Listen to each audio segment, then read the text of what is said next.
to Morning Cup. I am so excited today because I have Jenny Jones with me. And Jenny is a systems strategist and operations consultant for coaches, agencies, and service pros. She helps founders and CEOs earn more, work less, and create efficient, streamlined systems. Amazing.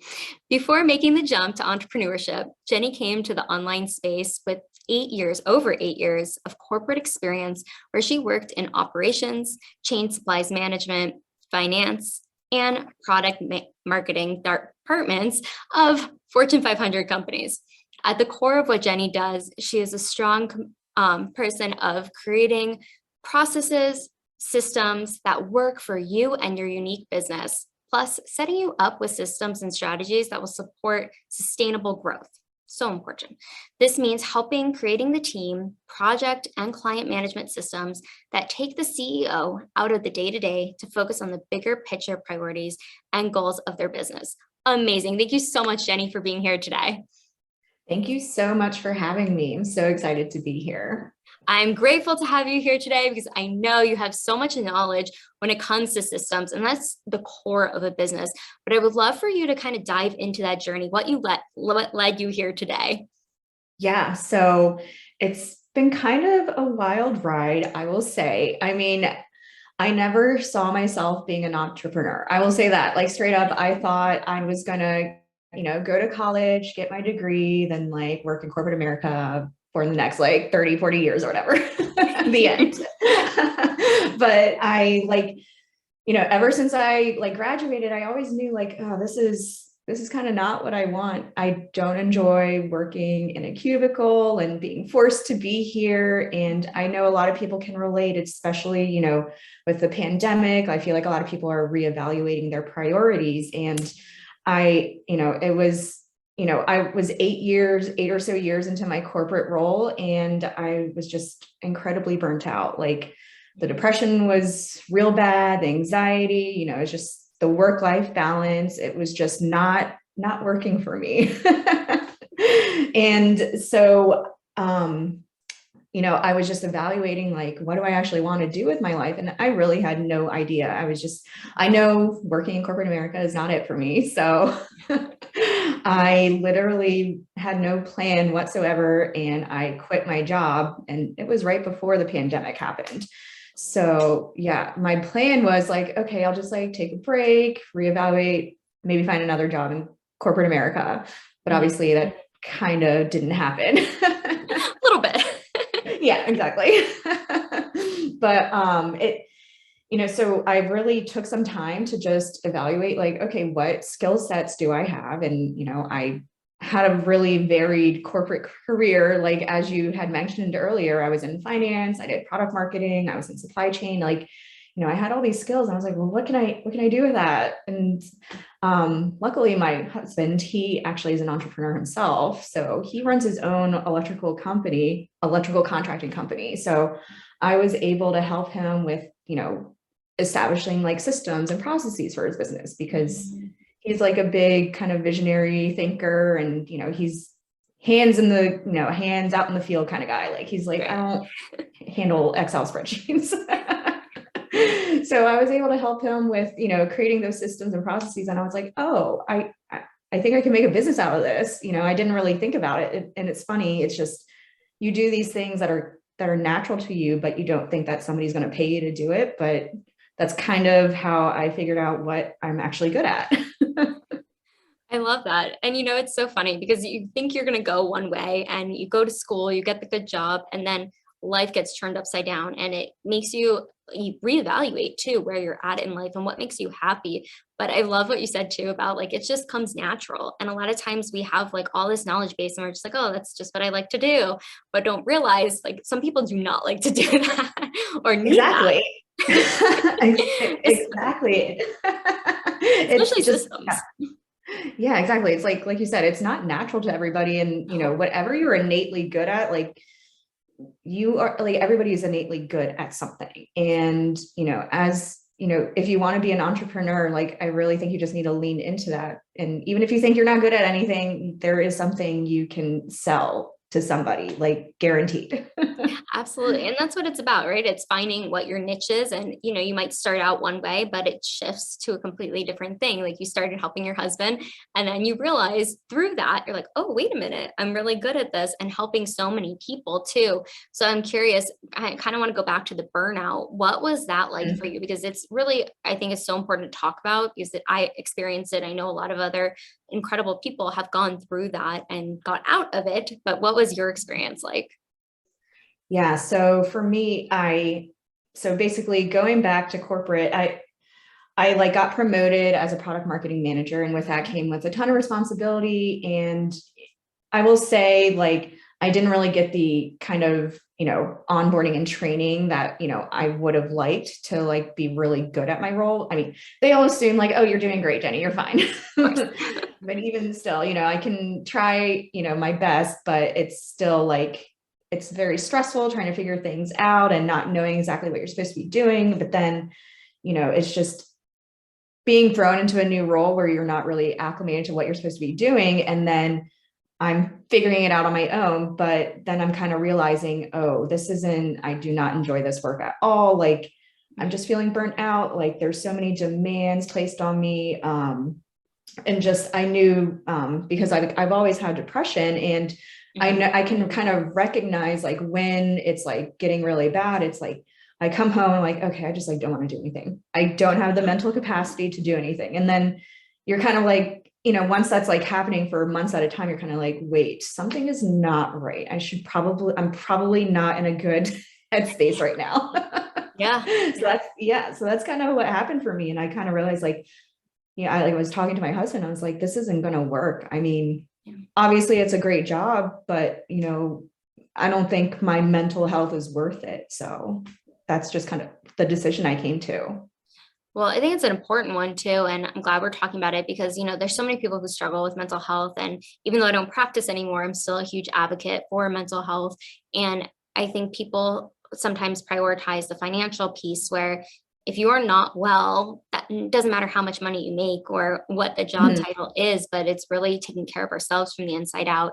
And I'm really glad you listened to what was right for you, and look what it's turned into, because you did doing stuff you love. So what does it look like really helping businesses in particular grow and scale using systems? Because I think it's something that's so important, but I don't think it's talked about enough. Yeah, so I'm glad you mentioned that, because it really isn't talked about a lot, because people are, they market these tactics like, oh, make 10K in, like 30 days or something. It's just all about the sales and the marketing and the flashy stuff. And yeah, that's great, but you need to have the operational foundations to able to, to support that kind of growth in your business. So what happens a lot is like when I'm talking to, potential clients, or I'm just like, networking with other business owners, a lot of times they're kind of telling me like, oh, I'm feeling really burnt out and capped out. I know that I'm the bottleneck in my business and I can't really grow anymore because, my team is either waiting for things on me, or things just take too long to get done, like onboarding clients or scheduling calls or whatever it is. A lot of times it really just comes down to your systems and your processes. It's just having your workflows streamlined, putting automations in place, figuring out what you can hand off to somebody else because they can probably do it better and faster than you. And I know that's a big struggle as entrepreneurs, solopreneurs, especially, like being able to let go of things because they're like, well, I've done it this way this entire time. It's working fine. But it's like, is it really though? Yeah, no, you're absolutely right. And I think too, it's really hard for people to delegate because it's like you're creating this baby and you don't want to give the baby away yet, but they're like growing into that toddler phase and like teenage phase. It's like, it's time to like let go a little. But I feel like just from what you're saying too, it's being able to understand when it's time to let go. It's great to like know the information, and that's what I'm hearing from you, but it's when you pass it off, because you're going to get burnt out. Like no one's immune to it. Like everyone can get burnt out if they don't have those right systems in place and to grow too. And that's so important. But like what you're saying too, it's all the flashy stuff or like, oh, the sales and this and that. But like, if you don't have the foundation, and I probably say this almost every week now, but it's like the house. You don't build the roof first. You have to have the groundwork. Even your husband being an electrician, like all the things that go into that as well, like the little tiny things in order to build upon. And I think that's the beauty of systems and making it prettier, like in the sense of like, yeah, it's important in order to have all the pretty stuff too. And like present, you need that. So your business doesn't fall apart, just like a house would fall apart. Exactly. That's like the perfect analogy. I mean, it's spot on. I mean, it's like, you gotta have the basement, like even if it's unfinished, you gotta have the structural foundation. It's not pretty, but you gotta have something there. Yes, absolutely. So that's why I think like even with systems too. So like once you started to really grow your business, I'm curious, did you hit any roadblocks or just like things you're like, oh, I don't know about this, and it kind of maybe stunted the growth of your business, and you were able to get past it? Yeah, I mean, I think for me personally, it's because I'm actually still a solopreneur myself. And I think, it's funny, you can practice what you preach a lot of times. It's like I'm working in my clients' businesses and I'm like, oh, look at that. It's working so well for them. Like I cleaned up that process and I helped them delegate it to a VA or whatever. But then I'm like, the back end of my business, sometimes I'm like, oh, why is it taking me so long to like send this email out to a client? And I'm like, even for me personally, it's like, I can preach about systems, but you always need to like go back and revisit like what you're doing in your business and where you're wasting time. And like, I actually quarterly will like go in and audit, where am I, where's my time being spent? Because you don't even realize like how many hours you're wasting, looking in your inbox or trying to find a document in your Google Drive, or, you're like, oh, where is that one thing, those notes that I had after I had that call with somebody. It's, it's just a lot of little things that you can be doing that you don't really think about, and they all add up. And you're like, okay, I actually need to be creating some kind of process in here to make it so I'm not wasting all this time. And, it's like, I still catch myself doing those things. So I need to like reevaluate constantly, because systems are ever changing. No, they absolutely are. And that's a good point too. I think when we're constantly maybe in the business, realizing to take that step back and reevaluate, reflect, because we can be going, going, going. And if we're not taking that audit, I think that's such a good tip too for people to understand, to like take a step back, or having those systems in place if you have hired someone as well. I'm curious, what are maybe like 2 or 3 tips that you could give us when it comes to systems, if somebody's in the process of starting to hire someone or knowing what to put in place?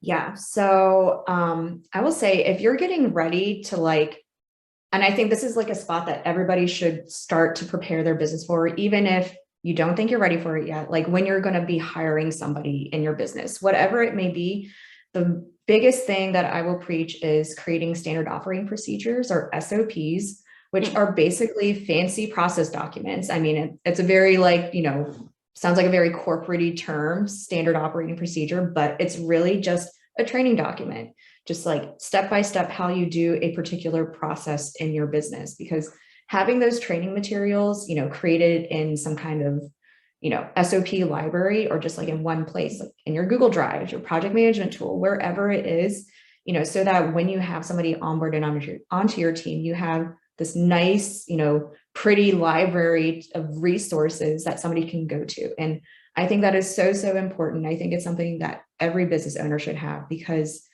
even if you're not delegating something to somebody, you might forget how to do something that you only do once a quarter, or, once a year, like if you're like, oh, I know I like, maybe you only launch something once a year and you totally forgot how you launched it. And, not having that documented is going to waste a lot of time on your end. So SOPs, huge. Yes. You just triggered a thought. I'm like, yep, that I'm guilty. I mean, everybody's guilty. And I will say, another quick tip, if you don't want to like actually document everything, because that is a bit time consuming, is using Loom videos, LOOM. It's this great, screen recording program. I like to use it when I'm just like, I don't have time to just sit and write down a full on SOP. So I'm going to just screen record and talk out loud and be like, okay, this is what I'm doing and this is why I'm doing it. And this is what you have to do next. And that's it. And then I'm like, okay, great. I have it kind of documented. So at least I have something now. Efficiency 101. Yes. I love that. I forgot about Loom. I just recently heard about that not too long, or like a few months ago, but it's definitely saves so much time and energy too, Yes. because we don't always have time to like type things out or even like voice to like type or anything. But if we can visualize it too, because so many people are different types of learning styles that they go through as well. So I think that's super important. Exactly. It's huge. All right. And then my second big tip is using a project management tool. And I know a lot of people, especially as solopreneurs, again, a lot of people are just kind of like, oh, I just have like a running to-do list, or I keep it in my head, or I keep it on, I write it down in my notebook or something.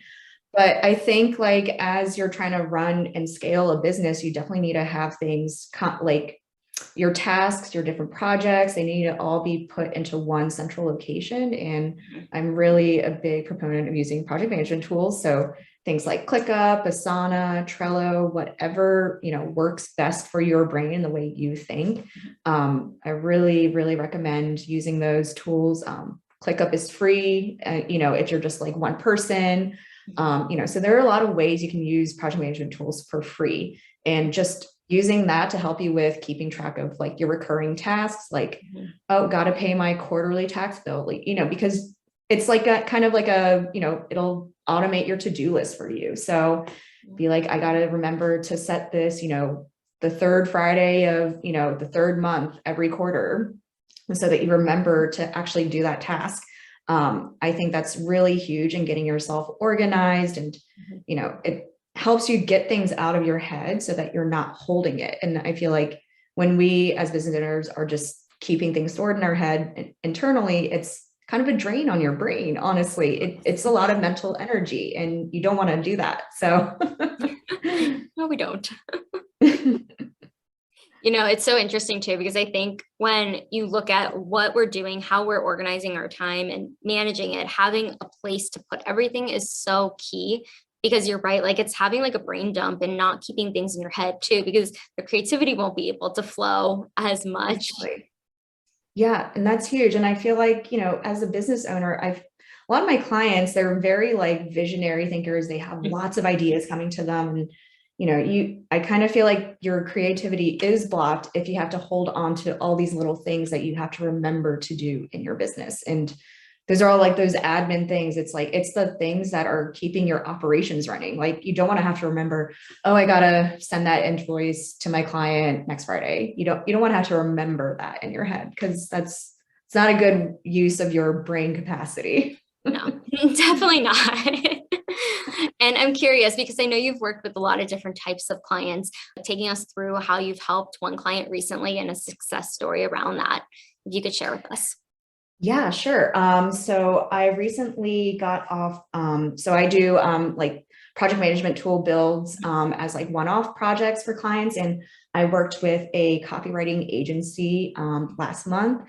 And she basically the process is she came to me because she's like, okay, my agency is growing. I have this growing team, but we kind of have Asana set up a little bit, but I know it's not really operating the way that is going to be efficient for us and like the way that I'm taking my business.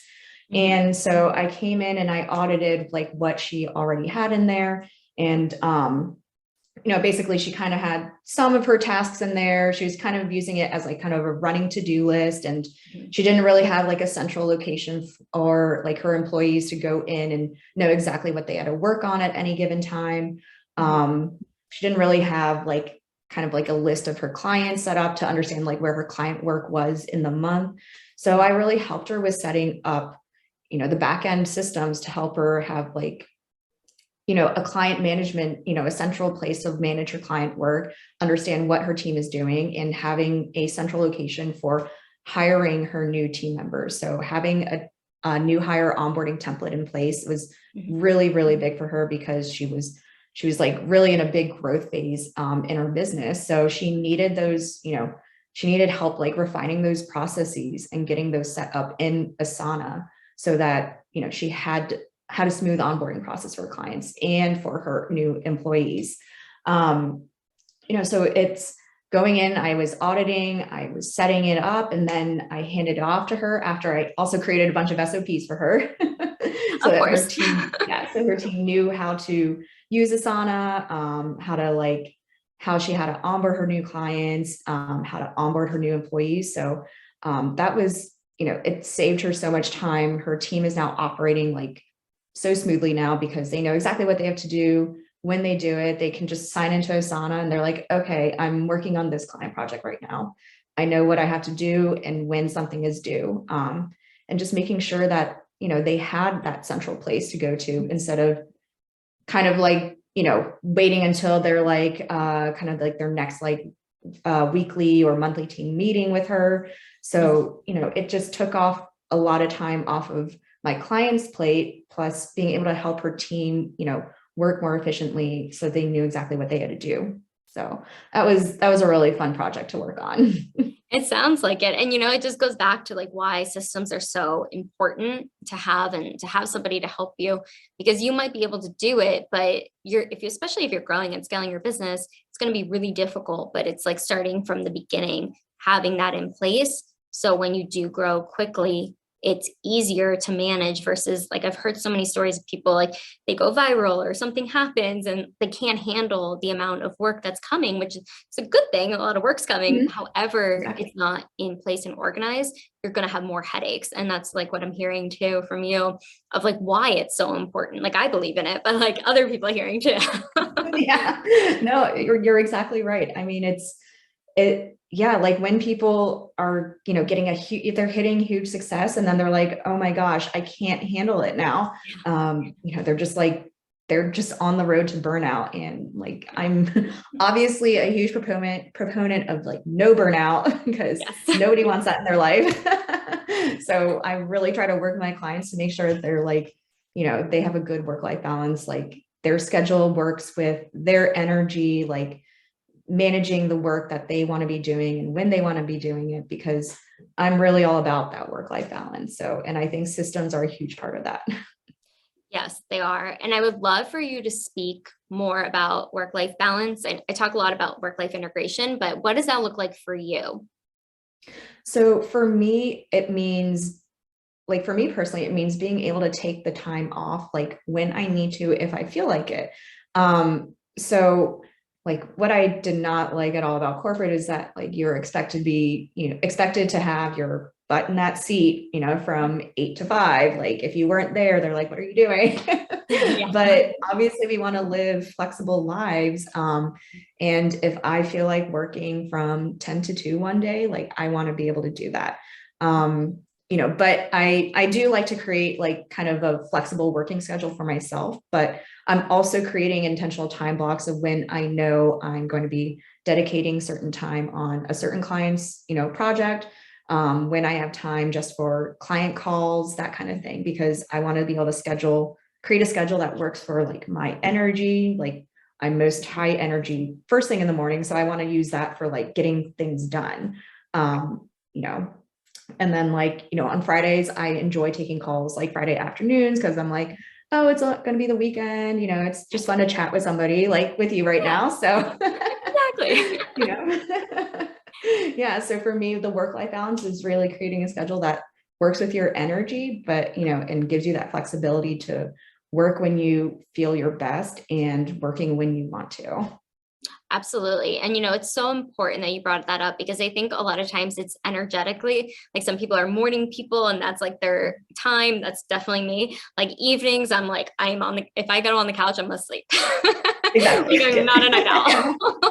There's so many people that are though, but I think it's like working towards what works for you. And I love that you have that flexibility because no one way is the right way, but like being able to really make your schedule work for you. And that's another component of systems as well. Like if you have those in place, you don't have to work as hard because they're already established. Exactly. I mean, because we only have so many hours in the day, and you don't want to just be working. So you want to work efficiently and work when your energy is at its highest, I think. So yes, no, I couldn't agree more. Absolutely. Because I do think too, it's just being able to work with that flexibility. And I'm curious, with somebody who's on the entrepreneurial journey, whether they're in the beginning, middle, or just they've been going for a while, what are some really good tips that you can leave with the entrepreneurship aspect of like when you are starting your business and growing it? So I will say, if you're just starting your entrepreneurial journey, like just like try things. And I will say, like, for me, I never thought I was a big risk taker, but I feel like being an entrepreneur is a big risk because you don't know what's going to happen, but it's just such a growing journey. And things always evolve. Like, you can always change your mind. So don't be afraid to just try something. That's what I will say. Like, especially if you're new at being an entrepreneur or you're thinking about jumping into it, just try something new. Like, if it doesn't work out, you can figure something else out.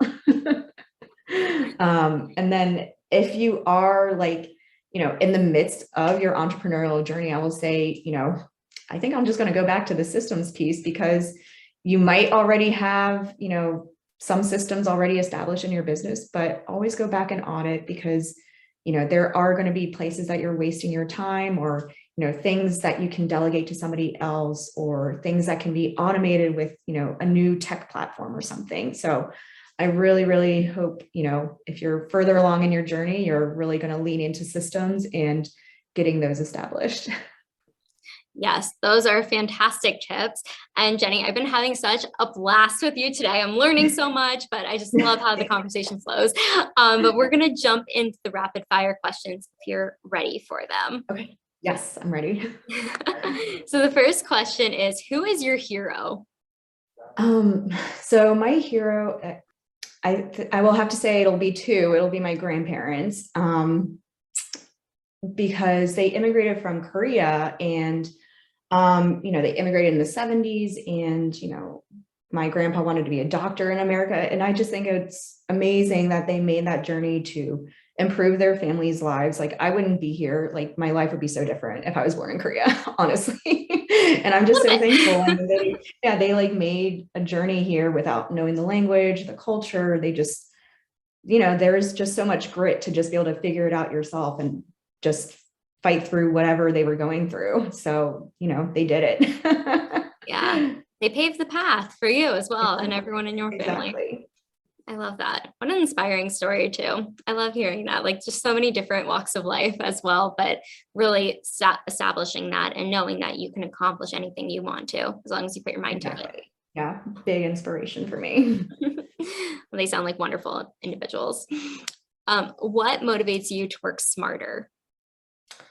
To work smarter. I would say it's just like, I don't know. It's just always been like my drive to figure out how I can do things better, or just, or I'm just going to brute force it and just like, how can I do this? I'm going to get it done. Like, that's just like, I've always had this internal drive to just like figure out, what I can do to solve a problem and how I can do it. And if I can do it better, I don't know. It's just something, I think that's probably kind of a entrepreneurial thing too. I'm just like, I need to like figure it out. I need to like get it done, or else I'm just going to be like, oh no, it's going to bug me so much. So that really drives me. Oh, that's an important drive. And I think you're right. It's that entrepreneurial spirit, but it's also your spirit as well. Yeah. So if you were to be a superhero, what would be your power or powers? What would be my power or powers? Honestly, like, I wish I could fly. Like, I like would love that. I mean, I don't know. I think that's just always been the superpower I've always wanted. I don't know. Be able to fly anywhere. I love it. No, it makes it so much easier. You don't have to go through things like customs or flying places or having to wait. I'm just gonna fly over the border. Exactly. I'm all for it. I want that, like teleporting. Click in there. Don't have to waste time. Yeah. So what is the most daring thing that you've ever done? I think the most daring thing I've ever done is jumping out of a plane. I'm a huge adrenaline junkie, and I will say that even for me, that was like really scary.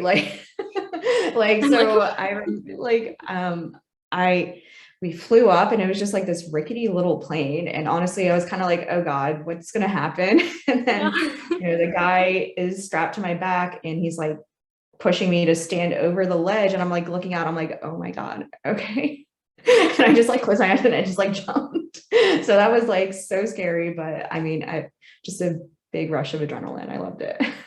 Gosh, I want to do it, but like even hearing about it, because other people have said that too, my palms get sweaty. I'm like, oh my God, I'm so nervous.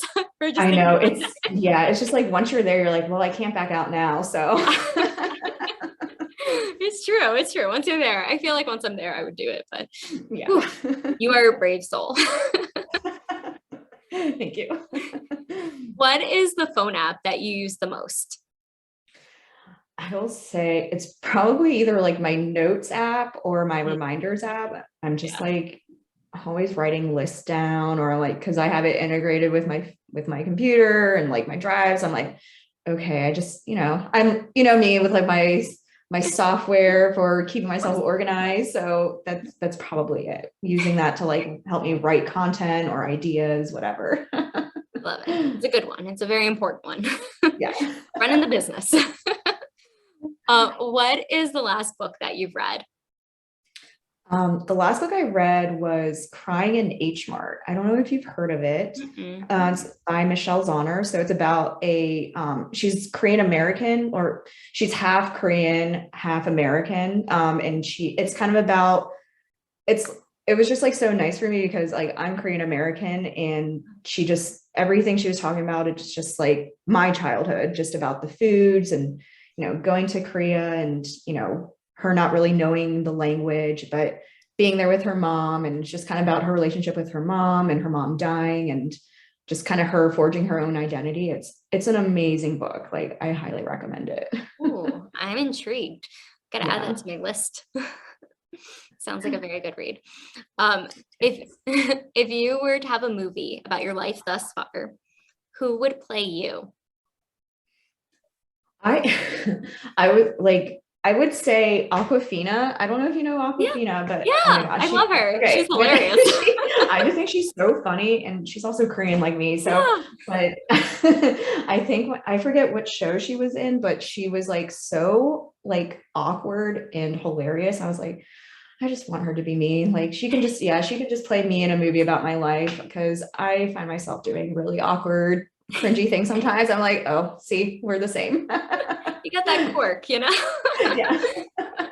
I love it. I would love to see that. She's a fantastic actress. I think she's incredible. I love her. Yeah. I can see why. I can see. So if you were to look at like just family recipes that, whether they're traditional or you like to make as a family, what would be your favorite recipe? I would have to say, so it's a Korean dish called kaibi. I don't know if you're familiar with like Korean barbecue at all. But basically kaibi is like a short rib, that's marinated, and you can grill it. And it's kind of something that we always like made for special occasions, for like birthdays and holidays, whatever. And every time like my friends or family, like, that's like American that has tried it, they're just like, oh my gosh, this is the most amazing thing I've ever tasted. And, it's so good. It's one of my favorites. It sounds delicious. I've never had it before, but it sounds delicious. Okay. Well, you got to try some Korean barbecue. I will add it to the list. I'm pescatarian, but maybe I can have some. Okay. But we'll see. Okay. Yeah. I'll morph it a little. So if you had to describe yourself as an animal, personality, style, type, what animal would you be? I will say probably something that's more of a loner, like maybe like some kind of bigger cat, or like a wolf or something, because I've always just been pretty like independent. I'm pretty quiet, honestly, like, just one of those animals that's like going to do its own thing and doesn't really need to rely on somebody else. That's kind of how I operate. So I could see myself being like some kind of big cat or a wolf. Very independent, or leader of the pack. Yes.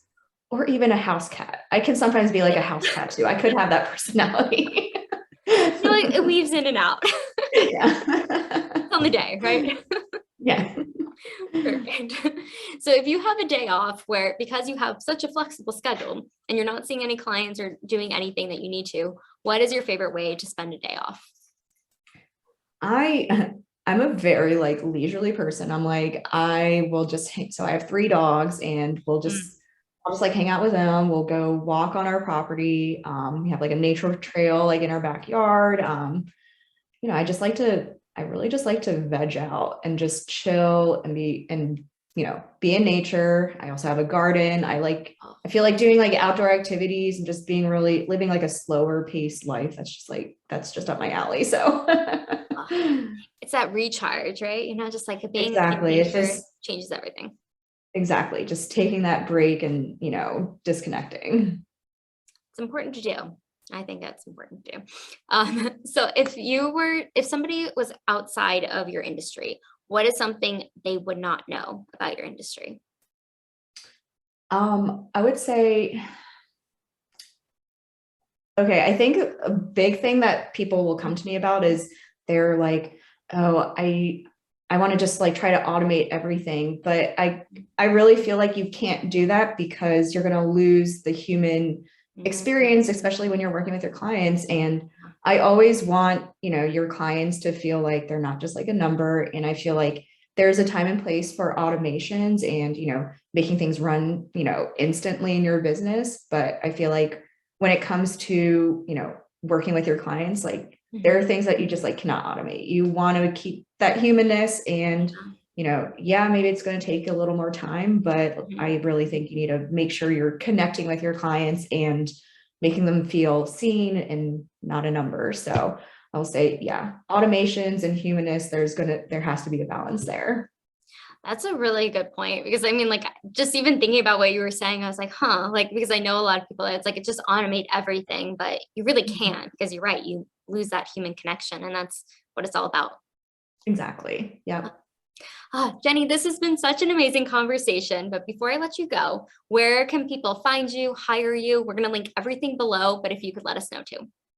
Okay, perfect. Yeah. So if you want to connect with me, shoot me a DM. I hang out on Instagram a lot, at Jenny M. Jones with the little underscore at the end.